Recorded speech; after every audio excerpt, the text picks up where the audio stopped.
This is Kentucky Afield Radio. This is Ron Rohde, Kentucky Afield's first host back in 1953. Now, I'm proud to present Charlie Baglin. There are rainbows shining on this radio show. Rainbow trout. This is the weather trout like. It's cooling down. Water temps have a chill to them. We go inside outdoors to talk trout and Kentucky's seasonal catch and release trout streams. Experts are standing by, fly rods in hand. And a little later, a story from USA Today about the secret life of house cats and their effect on wildlife. All coming up on Kentucky Afield Radio. I never knew I had an artistic flair until my best friend put a paintbrush in my hand. More people are finding hidden interest because someone first took an interest in them. Most of my groceries come from my garden. My neighbor taught me how. If you're a sportsman or a sportswoman, who's the hidden hunter in your life? Asking someone to come along just might create lifelong interest. It'll be a great trip. Got your camo? Take aim on sharing a tradition. Got it. After all, someone did it for you. Google Kentucky Hunting to learn more. Deer in the headlights. Watch out, Mr. Deer. Singing with your kids in the car is one way to keep deer hazard season in mind. And should a deer catch your headlights, flash those lights, sound your horn, break its concentration to scurry it along. There's one. And where there's one, there may be 2 or 3 more. Deer hazard season runs through November, so be wise behind the wheel while nature runs its course. A message from Fish and Wildlife and the Kentucky Office of Highway Safety. Charlie Baglin in on Kentucky Afield Radio and fishing. Catch and release trout fishing. We have in Kentucky 13 seasonal catch and release trout streams. They have a season on them, October 1st through, at least for 12, the season ends on March 31st, and one seems like end of May. Dave Dreves, trout biologist with the Kentucky Division of Fisheries, is in the studio with me, along with Chris Bowers from the Big Rivers program, and we're going to talk about Kentucky's catch and release trout streams. Dave, fill me in. Well, the reason why we have seasonal catch and release streams is really there's 2 main reasons, and that would be to try to extend the amount of time that trout are present in streams, and also with the hope that if they stay in the stream a little bit longer, maybe in a few months, they have a chance to increase their size, grow a little bit, and there may be some bigger fish towards the end of the seasonal catch and release period. Do the fish change? Dave, you're the research biologist, and Chris, you're in that Big Rivers program, but you're actually out there fishing probably a little bit more than Dave, at a guess. Am I right? Apparently. Do they change their habits? Are they more eager to bite your bait early on, sooner than later in the winter? Not that I've experienced, no. They are raised in the fish hatchery. They're used to being fed by people. And as soon as something hits the water, they know it's good. They go after it.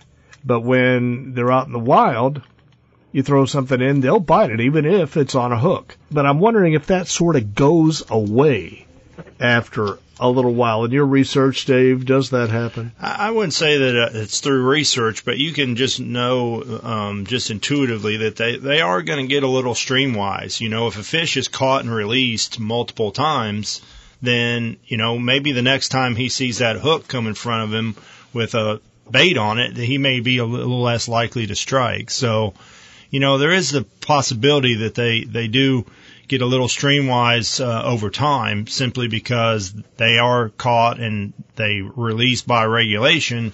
That could wisen them up just a little bit. A lot of difference between a hatchery and the Cumberland River. You know, the longer they're in any body of water in the wild versus in a hatchery, they're going to revert back to their natural instincts, let's say. Catch and release trout streams. There are 13 across the state, 13, and we want to talk about each one of those today. I'm sure they have each some unique attributes. We could rattle them off, but right off the top, what's each of yours favorite? I would have to say Clear Creek in Bell County. Clear Creek in Bell County. Right. What makes it such a gem?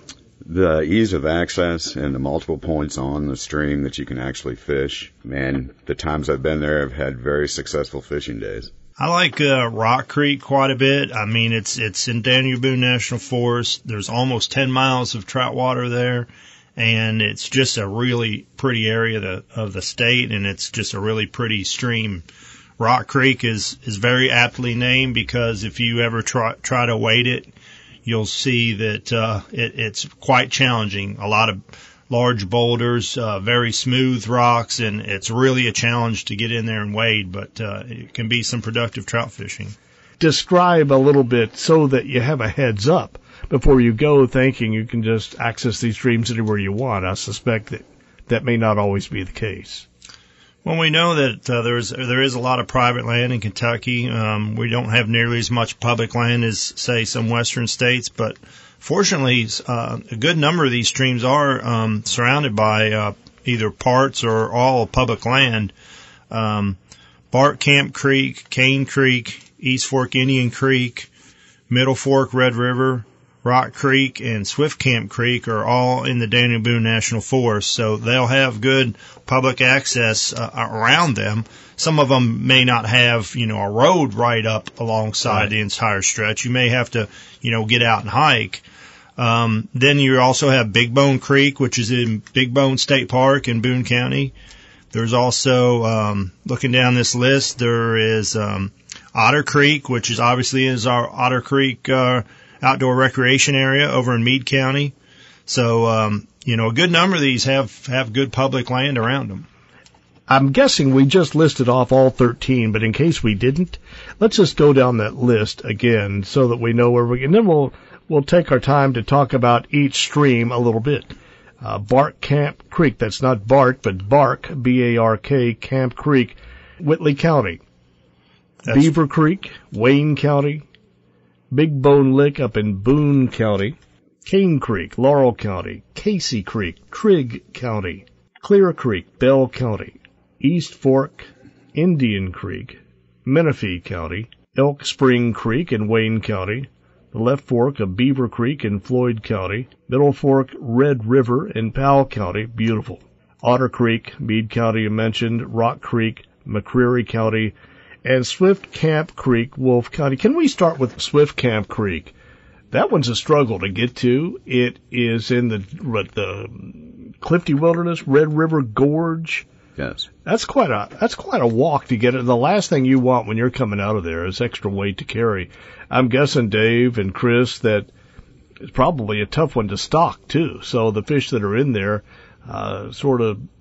deems this a catch and release fishery pretty much only, because I'm guessing there are no holdover trout through the summer.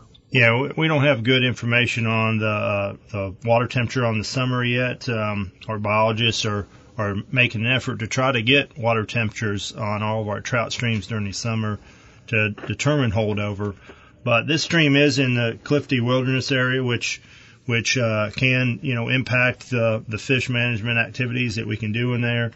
And it does have 2 extra months of the catch and release season. Catch and release season there is October 1st to May 31st. And it does have 2 extra months of the catch and release season. The catch and release season there is October 1st to May 31st. So October 1st to March 31st are the dates for all of the other 12. And so now let's just start with Bark Camp Creek down in Whitley County. And 3.9 miles of, I bet, a place you want to not only take your fly rod, but take your camera. Describe a little bit about Bark Camp Creek. I do recall that, it's in Daniel Boone National Forest. It's in a really pretty area of the state. There's 3.9 miles of water. It's very good fishing. Is there a good access point for Bark Camp? There is good direction to Bark Camp Creek on the Daniel Boone National Forest website. There's a trailhead right there at Bark Camp Creek. So, like we said, it's in Whitley County. You can access it from I-75 and take exit 25, and you head west on US 25, and you just follow the directions you can find on that website. You got to make several turns, and you end up on some Forest Service roads, and you end up at Forest Service Road 193, and it takes you to the Bark Camp Creek trailhead. And right there is where the fish are stocked, and you can access the stream right there. What is that website? www.fs.usda.gov. Navigate to the Daniel Boone National Forest Recreation website. Dave Dreves and Chris Bowers with the Kentucky Division of Fisheries. They're in the studio with me. We're talking about Kentucky's seasonal catch and release trout streams. If you want to know more about it, speaking of websites, go to Google search box, put in Kentucky catch and release trout streams. It's a bunch of words, but trust me, it will come up first thing. We've got to get to a break. My name's Charlie Baglin. Stay with us. You are listening to Kentucky Afield Radio.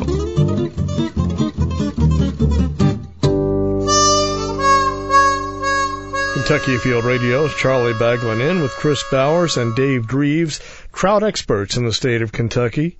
We're talking about our seasonal catch and release trout streams, and stream number 2, Beaver Creek in Wayne County. Have you done any research there? Yeah, Beaver Creek we have 2.8 miles of trout water on Beaver Creek in Wayne County. It can be accessed off Highway 200 southwest of Monticello. What I have here that I got from our website, Highway 90 bridge upstream to Highway 200 bridge. So if those are landmarks that ring bells, then in Wayne County, Highway 90 bridge going upstream to Highway 200 to that bridge, and that's where you'll find the catch and release trout water. I'm just going to guess then, if you are outside either of those bridges and there's a trout there, can you catch it and keep it? Yes, those boundaries are the boundaries of the seasonal catch and release area. So if you do happen to catch a trout outside those boundaries, then you would be under statewide regs year-round. Okay, so you can catch and keep. So catch and release doesn't apply to every water everywhere. It doesn't apply to Finn's Lakes, or it's just only within these certain stretches. Right, and one thing we haven't mentioned yet, but that we do need to mention, that with the seasonal catch and release regulation is also an artificial only regulation. Flies or small spinners, tiny little jerk baits, little crank baits, those are all really good artificial baits for these streams. Cane Creek is in Laurel County. It doesn't give me where the 6.6 miles are on the stream, but Cane Creek in Laurel County. Who can speak up for that creek? Well, I've not fished it personally, but have had several friends that do, and they love it. That's their trout stream. What seems to be the attraction? The amount of fish, the distance of the access. Access is a big point. When you make up your mind and pack up your gear, you have to be able to get there and get in the water.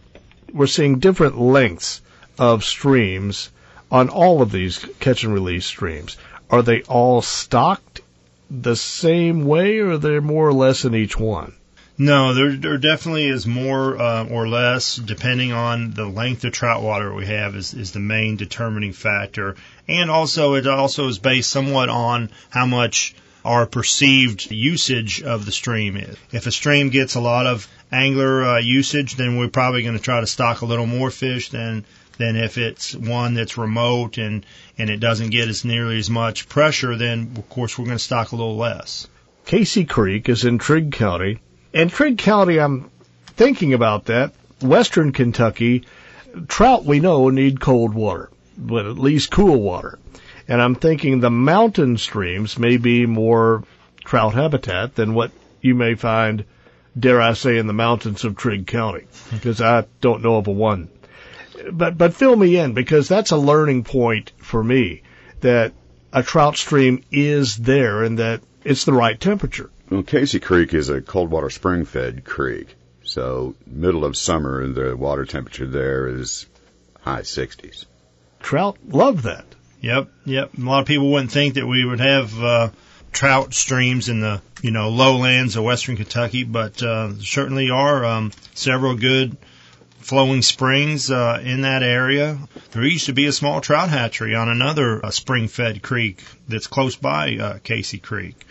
There's all kinds of spring-fed streams in and around Bowling Green, the Mammoth Cave area. None of those streams are seasonal catch and release streams, but quite a few good spring-fed streams in that area as well. Do you have on your list, Dave, where the trout stream, the catch and release section of the stream is in Trigg County? It's probably just saying all of Casey Creek.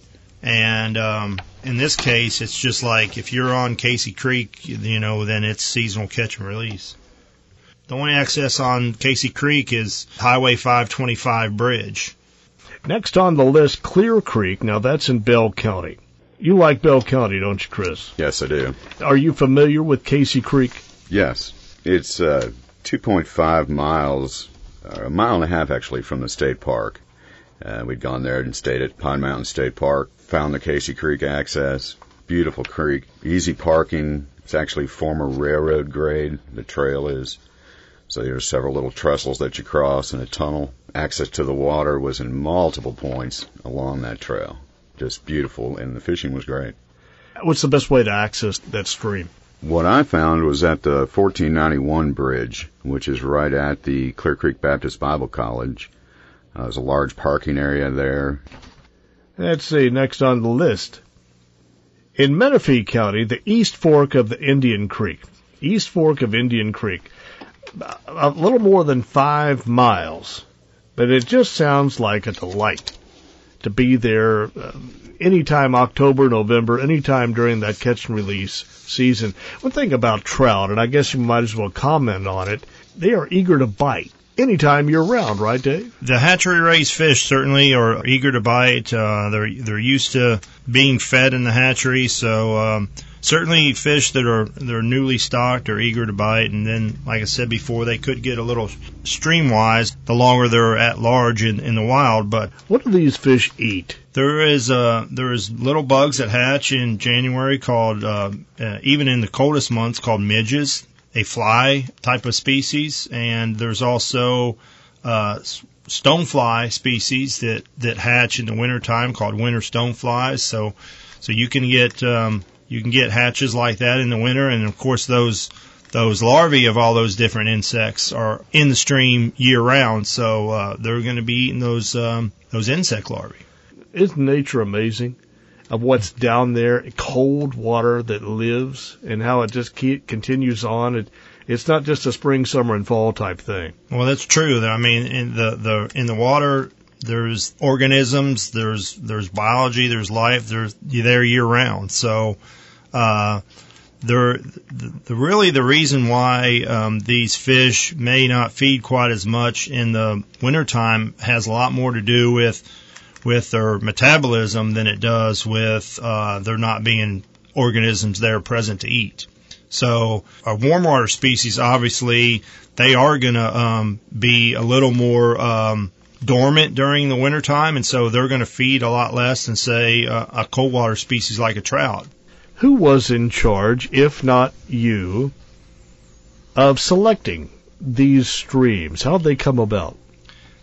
They come about basically by a collaboration of the biologists in the Fisheries Division. Different district biologists will contact their superiors in Frankfort and say, I think this would be a good seasonal catch and release stream. It's come as a collaboration between all the biologists. I wanted to give the history of the program. We started in 1999 with the first 5 streams that we implemented with seasonal catch and release regulations. We've added from there, and we've even had some on and then deleted them from seasonal catch and release regulations just because we didn't think that they were meeting the expectations that we had for them. There are 13 of these streams, and there is no way to equitably distribute 13 streams over 120 counties. You have what you have. I'm looking here at this list. I would find that there would be concentrations of these streams. I'm seeing 2 in Wayne, 2 in Bell County. Some of the areas of the state don't have a catch and release trout stream, and that's okay. Of course, we have fishery districts where we have district biologists that cover a certain area, a certain number of counties. And the way it turns out, there is not a seasonal catch and release stream in the southwestern part of the state, even though there are trout streams there. There actually is one in what we would call the Northwest Fishery District, with Rob Rold is the fisheries biologist there, and that would be Otter Creek, even though that's right on the edge of his district. And there's only one, and I think we missed this earlier when we were going down the list, is Big Bone Creek. in Boone County in our central fishery district. It's not probably 45 minutes from Cincinnati. The biggest concentration in terms of our fishery district would be John Williams' district in the southeast. He covers those Bell County, Whitley County, McCreary County, Wayne County. So he has the most streams. I think he has 5 on our list. There are trout, though, because I know there are Finn's lakes, which are the fishing in the neighborhoods lakes, that are stocked with trout. And I trust that even if there isn't a catch-and-release stream near you, there's likely a Finn's lake near you, and there are trout in that. Is that true? Oh yeah, we've made a concerted effort to have Finn's lakes in all areas of the state, and I mean that's the goal is fishing close to home, and so those Finn's lakes are scattered all over the state, and you can see them listed in your Kentucky Fishing Boating Guide. And there's several other trout streams that do not have a catch and release period, where you can either catch and release or keep your catch, that are also scattered around the state. Greasy Creek in Leslie County, of course the Cumberland River below the dam, which is rainbow trout headquarters in the state. There's Hood Creek in Russell County, Peter Creek in Barron County. There's quite a few scattered around the state. All the trout that are stocked in Kentucky are raised at Wolf Creek National Fish Hatchery here in Kentucky below Lake Cumberland. Dave, if you will, hold the thought. We've got to get to a break.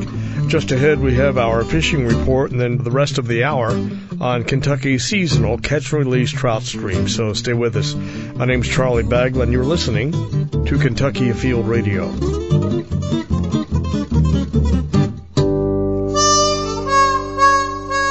Kentucky Afield Radio, Charlie Bagwell in. The last day of modern gun season in zones 3 and 4, Monday, November 18th. And if you like shooting stars, the Leonids meteor shower peaking this weekend, November 17 and 18. More on trout and trout streams. First, our fishing report.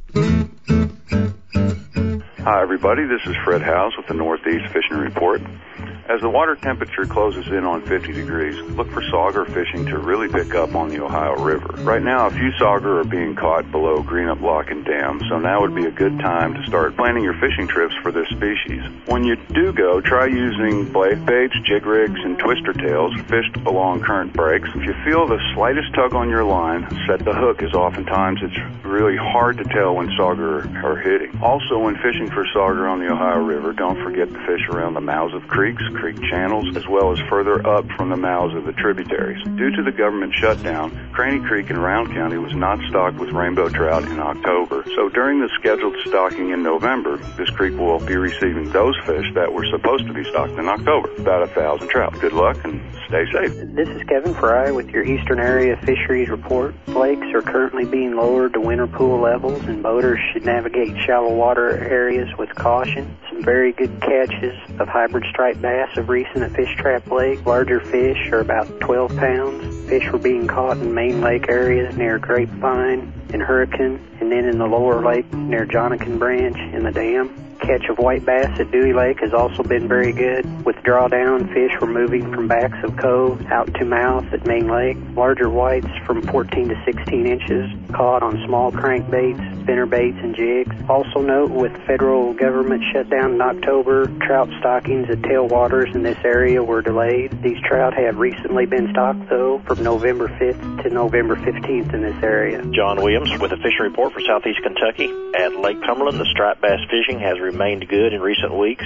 Some early morning surface activity on the stripers. Catch those on about any kind of top water bait. After they get out of the jumps and go a little deeper, you can catch them down rigging or trolling umbrella rigs, anywhere from, say, 25 to 50 feet deep. Also hearing some good reports on crappie fishing at Lake Cumberland. Most of those are being caught anywhere from 4 to 12 feet deep, mostly in the creeks, but also some on the main lake. Those crappie are caught on minnows and jigs around submerged cover, and there should be plenty of that on the lake now that the lake has come up a little bit and flooded a lot of shoreline brush. Also in the district, trout doing good in the tailwater. Some recent sampling showed good numbers of rainbows, brooks, and browns, and we've also stocked some of our local streams in the district, including Rock Creek, Bark Camp, and Cane. Most of those can be caught on a variety of inline spinners. Good luck and good fishing. Kentucky Afield Radio, Charlie Bagwell in. Hot coffee, check. Waders, Check. Dry change of clothes? Check. More on Kentucky's seasonal catch-and-release trout streams? Check. After the break. Uncle Chuck, what is fall? Fall means football, but excitement doesn't end there. This is when Kentucky's outdoors are just getting started. The Kentucky Department of Fish and Wildlife reminds you lakes and streams are alive with fall fishing. And for many, the biggest game of the season is white-tailed deer. Get your fishing and hunting license and get your game plan together. This fall, take aim on a winning season at fw.ky.gov. We don't have reindeer in Kentucky. We have something better. Whitetails. Kentucky is the #1 destination for deer hunting in the nation, making the Kentucky Fish and Wildlife gift certificate a great idea. Redeemable for hunting licenses, deer tags, and more. Load, buy, and print online. Have the Jolly Reindeer drop off the Kentucky Fish and Wildlife gift certificate for anyone on your list with great Kentucky deer hunting on theirs. Find it at fw.ky.gov. Charlie Baglin in with Kentucky Afield Radio, Chris Bowers and Dave Dreves, trout specialist with the Kentucky Division of Fisheries. This is our long segment, gents. We'll try to cover a lot of these streams. East Fork Indian Creek, 5.3-mile stretch of trout stream in Menifee County. You take U.S. Forest Service Road 1067 off of Route 77. Route 77 crosses the Red River right there, and at that bridge, or just past that bridge, is Forest Service Road 1067. And so you're going to travel 5 to 7 miles, some distance on that road, and you'll see a U.S. Forest Service sign there at that junction. Which part of that stream is the designated catch-and-release portion? Once you travel on that gravel road, the first bridge crossing that you come to will cross over East Fork Indian, and the delayed harvest section starts there at that bridge and goes upstream from that point. I'm going to suggest that most fishing, 99% of fishing, is catch and release, even though you have the option of keeping it if it's legal size, but most people don't. Any idea? Do you have a clue of what percentage of the fish that you catch, either one of you, that you actually keep? I know mine's pretty small because I'm mainly just a bass fisherman, and I generally just prefer to catch and release, and so mine's near 100%. What do you think, Chris? I generally keep the trout I catch. Unfortunately, it seems that most of the fish I catch are outside the regulation size limits, so I can't keep them. However, if they are in regulation, I do keep them. Elk Spring Creek. Now, again, we're back in Wayne County. Not a long stretch of water there. It's 2.8 miles. Talk about Elk Spring Creek. Access is via Frisbee Street in downtown Monticello. I would think it'd be pretty easy to find. This is one I haven't been to, but yeah, it should be pretty easy to find. I'm wondering if some of these you can just ask your iPhone or your Droid, hey, take me to Highway 190 Bridge, and it'll take you right there. It's kind of built in. Working our way down the list, we're leaving Frisbee Street in Monticello, and Left Fork of Beaver Creek. That's in Floyd County. Now, that's from Highway 122 Bridge, and from there you go upstream 3.6 miles. I don't know if there's a landmark there, a bridge, a railroad truss, or what may be there to indicate that you have reached your designated 3.6 mile limit. Do you know? Do you do research there? Yeah, I talked to our fisheries biologist out in the Eastern District, Kevin Fry, and he gave me some good information. The lower boundary of the seasonal catch and release section is at a bridge over the creek just south of the Price community, and there's 3 really good access sites that he told me about that are just further on south on this same Highway 122. And there's also the little community of High Hat. There's a nice area to access the creek right there. And then just a little further upstream, going south, there's the South Floyd High School athletic fields on the right. And he said there's a baseball diamond there, and it has real good parking and access to the stream right there as well. Is there a catch-and-release trout stream that has a really good place to eat nearby, and you go for the food more than maybe the fish? I'm trying to think. Clear Creek, you'd eat it into Pine Mountain State Park. Yeah. So we still have 3 or 4 left. Middle Fork of the Red River. This is in Powell County, inside the Natural Bridge State Resort Park.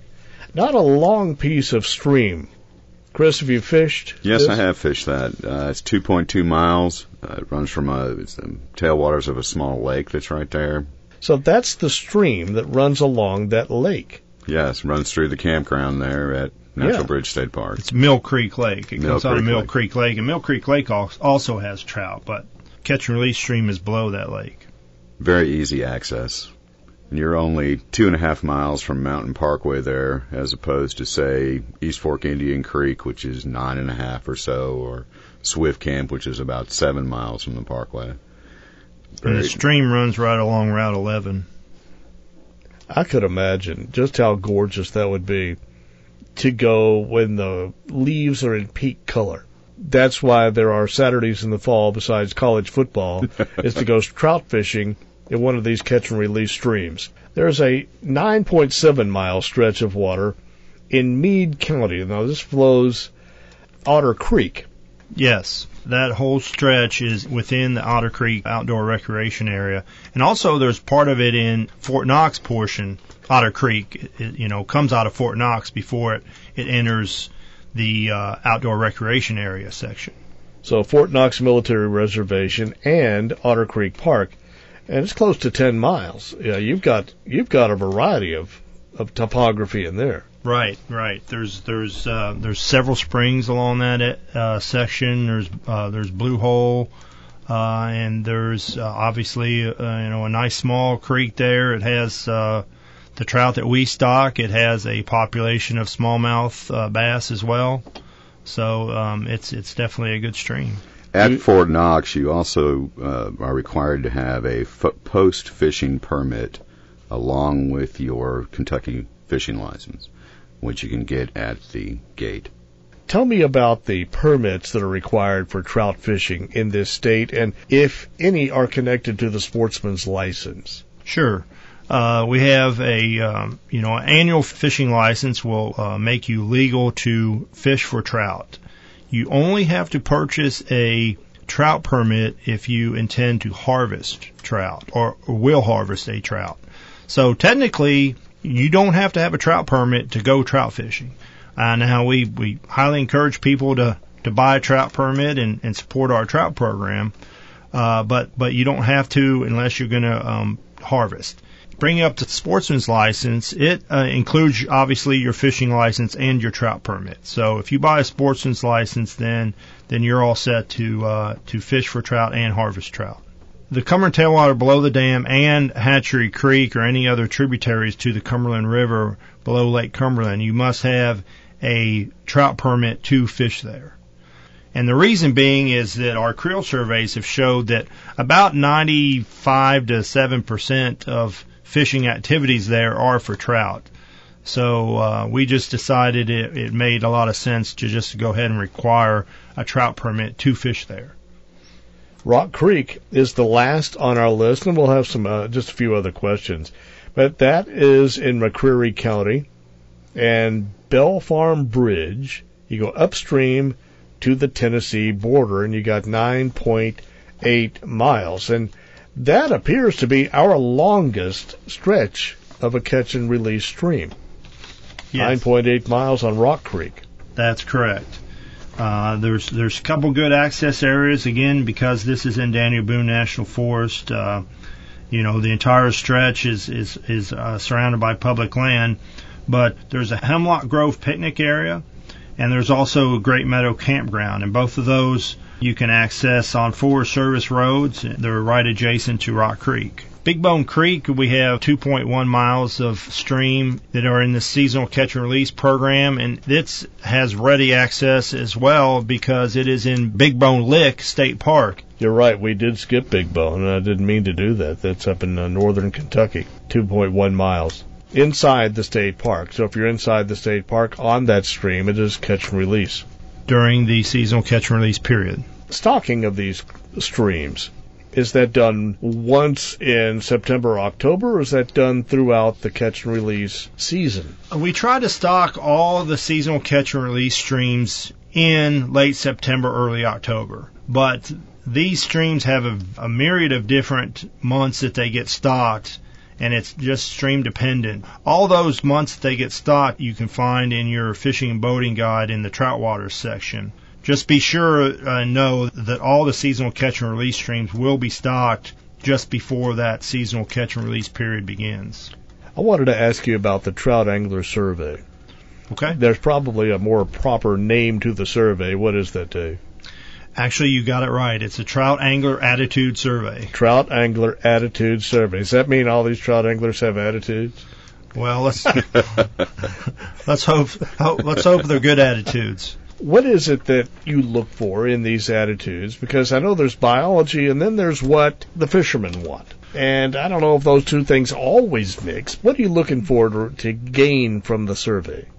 Well, we feel it's really important to have some idea of what angler preferences are, and we want to factor angler preferences into our management scheme and our management decisions. We did an angler attitude survey of trout fishermen back in 2002, and then we're repeating that kind of as a 10-year thing. We're repeating it this year, where we've sent out 1,800 random anglers who had purchased a trout permit.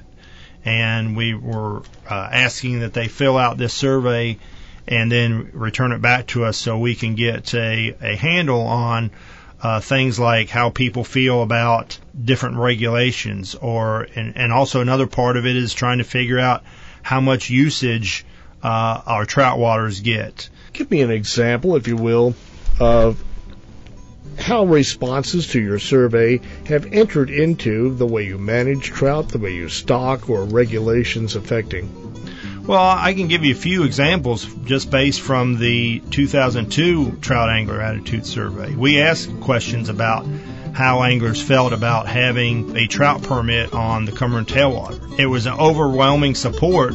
People did feel it was appropriate. That was one of the reasons why we felt comfortable implementing that regulation after that survey, was from the responses received.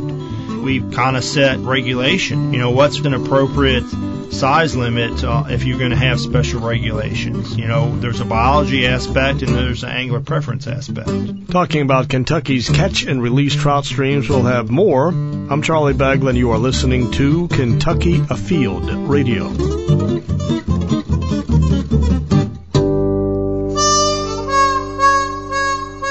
Baglin back on Kentucky Afield Radio. We are in our last few minutes talking about the seasonal catch and release trout streams. Dave, how many miles of those are there in the state? We have a total of 64.9 miles of streams that are part of the seasonal catch and release program. By far, the Cumberland tailwater below Lake Cumberland is our premier trout fishery in the state. And in fact, it's a premier trout fishery in the whole southeast. It has, very restrictive regulations year-round, so there's not really a need to have a seasonal catch and release period on there. If you take, for example, the brown trout regulation on the Cumberland tailwater is a limit of one fish, and it must be 20 inches long. It's nearly catch and release for brown trout year-round if you think about how many 20-inch trout or brown trout are around. And we should mention that all the trout that are stocked in those seasonal catch and release streams are rainbow trout. Now, some of them also receive a few brown trout, but by and large, our small streams are supported with rainbow trout. There are no native to Kentucky rainbow trout. There are no trout, period, that are native to Kentucky. Not even brook trout were native to Kentucky. Brook trout we're like, you can say, if you looked at a map, we're a few ridges over from places where they were native. Brook trout are native in West Virginia and Virginia. Those counties that are close by to Kentucky, brook trout are native. And the authorities say that brook trout were not native to the state. I trust we're a little far south, a little further south. We're a little further west, in fact, because there's brook trout that are native to North Georgia. The mountains of South Carolina, Georgia, Tennessee, all those places south of us have brook trout that are native to their states. You need to be in the mountains. Now, there are 4 streams that are stocked with brook trout that are catch and release year-round. That's correct, and they were stocked at one time. They're not currently stocked with brook trout. Those streams were stocked in years past, and they have self-sustaining populations. Chris is right. They are regulated as catch and release the entire year. And those streams are Dog Fork in Wolfe County, Parchcorn Creek in Wolfe County, Poor Fork in Letcher County, and Shalala Creek in Bell County. Now, that's a beautiful creek, Shalala Creek. Absolutely. That is something to go and take your time and enjoy in every way you can. Finally, about the catch-release trout streams. This goes on October 1 through end of March for 12 at least of the 13 streams. It's going to be cold. The water's going to be cold. Air temperature, cold. What's a good, firm, solid piece of advice, Chris, that you would give to anyone thinking of doing this or that they may overlook?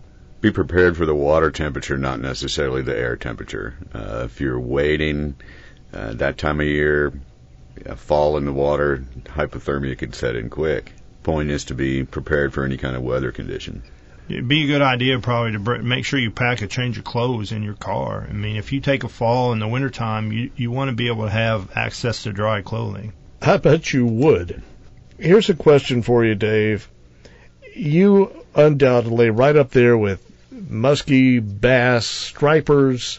You're basically the man, the go-to guy for trout in Kentucky, one of the most popular fish ever put up on the planet. Does that make you feel like a superhero? so does it give you... Not really. Does it put pressure on you that maybe you really didn't ask for? No, I don't think so. We can do a lot of things with regulations, but Mother Nature is always going to trump us. I mean, there's so much variability involved with reproduction and the weather and how it affects reproduction and predator and prey populations. I mean, we can only do so much. Water flow. Well, gentlemen, I have one last question for each of you, and it has nothing to do with fishing necessarily. Do you text and drive? No. No. That was a quick no, Chris. Why so quick? I hardly text anytime. If I want to talk to somebody, I'll pick up the phone and call. There you go. And Dave? No. That was just a quick no. No. Well, good for you. Well, gentlemen, I appreciate you coming up. You're welcome. You're welcome. One thing I think that's interesting about wildlife that we can do today, thanks to technology, is the critter cam. There was a study done down south at the University of Georgia, and it involved a 3-ounce kitty cam, not critter, but kitty cam. And what this research has said is that there is a frightening level of feline foul play out there. Based on the U.S. house cat population of 74 million, cat predation is one of the reasons we have one of 3 American bird species in decline. House cats brought home under just 1/4 of what they actually killed, ate 30% of what they killed, and then left 49% of what they killed to just lay there and rot. The large carnage cuts across lizards, snakes, frogs. That made up 41% of what the animals killed. And then small mammals such as chipmunks and voles, and I guess mice would be included in that, but small mammals 25%, insects and worms 20%, birds 12%. Down there in Athens, they wanted to know the secret lives of cats. They recruited 60 cat owners in the Athens area to assist with this project. They'd let the cat out, and then they'd remove the camera when the cat came back in several hours later, and they did this for a week or 10 days. Apparently, these cameras were outfitted with infrared so they could see better at night or in the dark. The cats went into storm drains. They would stalk their neighbors' chickens. They camped out under cars and trucks. They would climb up on steep roofs. They would encounter possums and other wildlife, and they would stalk prey. They wouldn't look twice before crossing a highway or eating or drinking some kind of nastiness they'd found. 25% did that. And going into crawl spaces where they might get stuck. Male cats, they concluded, were more likely to do risky things than female cats, and older cats were more careful than young kitty cats. Moral of the story: indoor cats lead much less perilous lives than do the cats that live outside, which may, these cameras revealed, have 2 or 3 homes they actually live in. They have their own food bowl, people that pet them have different names, the whole bit. So there you go, independent cats. And it just goes to show you what I have always said, and I'm sure that UGA and the University of Georgia would agree. There is nothing better than a dog. We are out of time. Join us again in a week. We will go inside outdoors again here on Kentucky Afield Radio.